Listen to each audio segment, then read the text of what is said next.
Hi, welcome back to my YouTube channel. Let's see how to fix the formula bar not showing in Google Sheets. Okay, so let's get started. Let's try to open the Google Sheets. Okay, and here you can see the formula bar.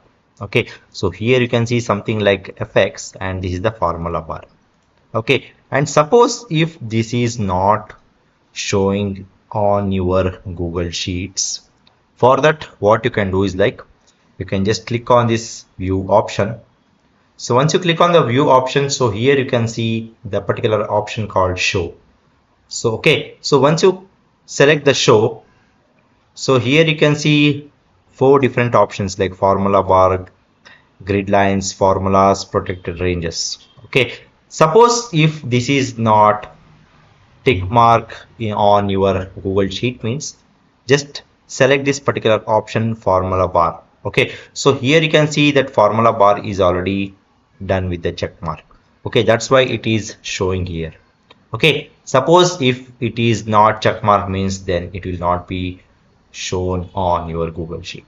So here you need to select the formula bar, then only you can see the formula bar on your Google Sheet.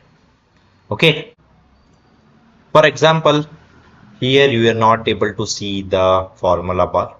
Suppose if you want to see the formula bar, means click on this particular option view and select show, and here you can select the formula bar. Okay, so now you can see the formula bar on your Google Sheet. Okay, so that's all about this particular video, guys. I hope you like this particular video. Please do subscribe to my YouTube channel. See you and all. Thank you. Bye bye.